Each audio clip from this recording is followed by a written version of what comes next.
Hey everyone, can you believe that I opened Teach Art Online in, I think it was March of 2019, and then relaunched it again in 2020? We were just a few months into the pandemic, and as I wrote above in the email, who knew what the world was going to become? And as I'm sure you understand, and I'm sure you've seen, the onslaught of online learning was bigger than ever. So in 2019 and 20, when I talked about it being a great time to do an online course, it was really so much more in the following years. And so here we are in February of 2023. And as I explained above, I no longer am going to be using Thinkific, and I will be informing everybody that they can go in for 6 months. You, fortunately, have the ability to be able to download all the videos, which is not the case for all of the other courses, unfortunately. But I have been using a new platform, Kartra, for the last couple of years, and it just doesn't make any sense to continue to spend $1,200 a year, poor business actually, to be paying for a course platform that I'm no longer using. But in addition to that, I think some of the material, just a little bit of the material, probably the technical parts of Teach Art Online, are probably a little dated at this point. But over the last several days, I have gone through, downloaded all the materials myself, downloaded all of the videos onto a hard drive so that I never lose them. And I actually sat in amazement of what was in that course. And there really isn't anything that I would change. Of course, technology changed. It had to change. So many people were jumping on line now, and I no longer use Camtasia as my big editing. I really use InShot on my phone as much as possible. I pretty much always use my phone to video or another piece that I have, but I'm not really using my big camera to do that. And so there are just some things as far as the technology that have changed with time. And I wanted to just mention something about lifetime access. So when I started over the last couple of years creating new e-courses, I never gave lifetime access because it just doesn't make any sense to me. Because if you change platforms or anything happens, then you're kind of out of luck. And so here I am paying $1,200 a month when I haven't even launched an e-course at all on Thinkific for years. So that doesn't really make any sense. And so I don't know where all of you are. I had an opportunity when I was going through who was in the course and who signed up for it. And I can see some of you got really far. Some of you didn't get that far. But I would, if I were you, make sure that you download the videos and the downloadable guides, because I have to tell you, you just never know. You just never know when, regardless of where you are right now in your life, that something comes along and you say, you know what, I can make an e-course out of that. And so after I did e-courses, I did a 16-month membership. Every one of those was like an individual e-course. And now I'm back to doing e-courses, Small Moments of Floral Love. There it is over there. But my students have 1 year access, and that is all I will be giving. One of the reasons why is because we don't know what's going to happen with technology. And something else that I found,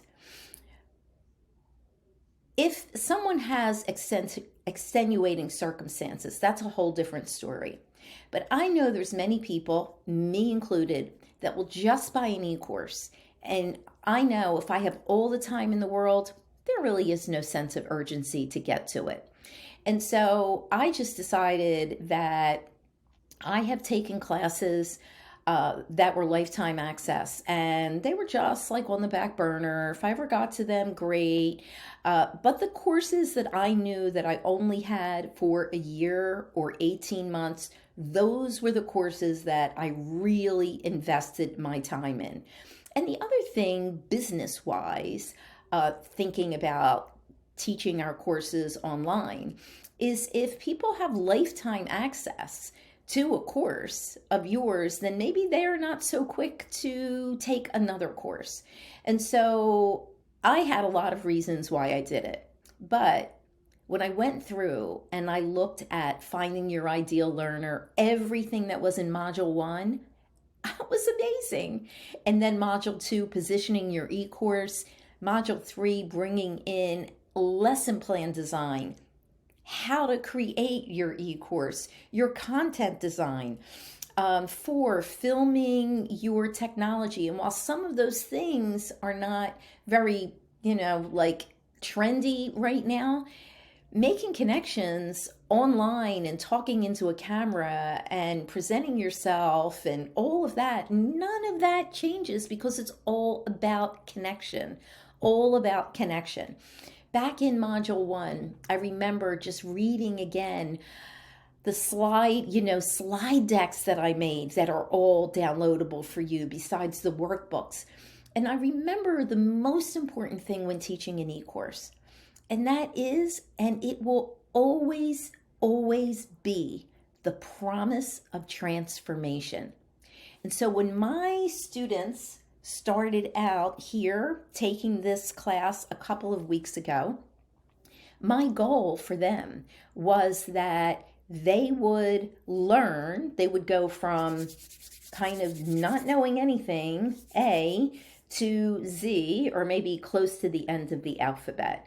And they get to walk away saying, this is what I know how to do, and things that they never learned before. And so in the curriculum, I brought in my 25 years of educational experience, 25 years. And when I had to go back and I had to look at everything that I created in Teach Art Online, it's actually a little overwhelming because the course is so amazing. I wouldn't change any information that I gave to any of you, because you have to know your audience. You have to know where to position your e-course. You have to know what is going to make your e-course stand out among the rest. You have to really understand how to teach, and you have to understand adult learners and who they are. And I still watch students paralyzed and crippled as far as their creativity, and walking in with such negative attitudes because they just are dealing with these inner gremlins. It never has changed for me. It never has changed. Every class, I really feel like I'm a broken record, right? Those of you that have taken classes with me, it's like all about your attitude, all about your letting go of comparison. And then in module 5, it was all about how to launch your e-course, the best time to launch your e-course, like when to do it, how to do it.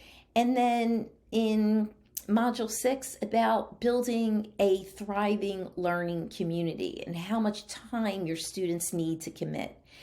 And so I left the Instagram boot camp in there, even though I have a love-hate relationship with it. And frankly, as of when I'm making this e-course to you, I'm really not on Instagram all that much because I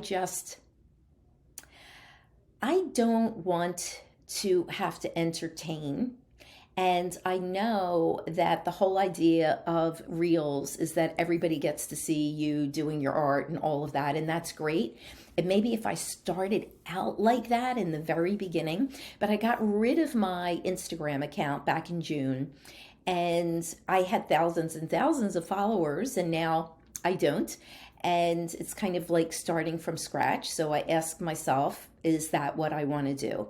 And so for my life, uh, we have gone through some really, really difficult times with my husband, with his job, just so many things. And thankfully, we all made it through the pandemic health wise, okay. And my husband is doing really well now. He has a wonderful job. But I think when you've gone through such scary times, you are always waiting for the floor to drop out a little bit. And it's just always a tenuous time. I think some of you are probably shaking your head as I'm talking to you. And I'm actually devoting myself to my art. Like, I've always been the type of person that has learned something and then immediately said, I have to teach my students. I have to teach my students. And that's been great. And I hope to continue to do that. But what has been lost for me is that once I stopped working in alcohol inks and caustics and kind of had to give up that identity of how people only knew me there, I was just constantly trying out new things. And in my membership, I was able to try out so many things. But this year, as I approached 68 years old, I decided to work with an amazing artist who works in oils and florals, and she's mentoring me, and I'm spending hours working with her, driving up to see her, going to spend a week in May with her, and it's just something that I feel like I want to do with my life right now. I still want to teach e-courses. I love everything about Teach Art Online. It's always been a dream of me to make that into a book because I think it would be really helpful. Except that our attention spans are so short, right? That I really do think that the way that I presented that course is for people that are really, really, really serious about doing it and don't want just a fast track. And believe me, I've had people contact me and they just didn't want to understand all the foundation that they needed to understand, like what would make them so different, what their audience really was looking for, were they willing to give the time to support them, all those things that if you've been in e-courses with me, and many, many of you have, those are just such important pieces to me. It's so much more than teaching somebody an art technique. You really need to connect with them. And people need ultimately to know, like, and trust you. And so I wanted to tell you that you have until July 31st of this year to go through Teach Art Online. If you weren't able to download the resources, the workbooks, the slides, now's a good time to do it. Also, all of the videos are downloadable. I have a suggestion: get yourself like a good kind of a hard drive or a flash drive that really has a lot of space in it, because you don't want to keep these videos on your computers, that's for sure. It'll just eat up all of your hard drive, right? And then you won't be able to put anything on it. I remember when I first thought about creating Teach Art Online, and I remember the struggles that I really had back in 2015, where there was nothing out there to help me, and very few YouTube videos, and I just felt like I was jumping off of a cliff into the abyss. And there was no place that people talked to me about building your foundation or how to position your e-course. And even though there were classes that I took that mentioned it, there were never any classes for artists, specifically artists. I'm not so sure there are classes for artists still. And I wanted to do it, and I wanted to put it out into the world. And I hope that some of you who didn't have a chance to go through it think to yourself, well, you know what? You never know. We never knew that we were going to get a pandemic, and there's so many things that we don't know. I have a vision for one day making really big pieces of art. I have a canvas here that's, I want to say 24 by 24 or 36 by 36. It's pretty big, probably 24 by 24. And that's my goal. My goal is to really paint big and to have like a gallery someday. And I envision it, I meditate, and I envision on that. So thank you so much for either joining me during my first launch or my second launch of Teach Art Online. It's been a real gift to be a teacher. It still continues to be a gift. I am always aware of my passion and my skills and my purpose in life, and one of them is to be a teacher. And so I wish you all well. So enjoy the remaining time with Teach Art Online.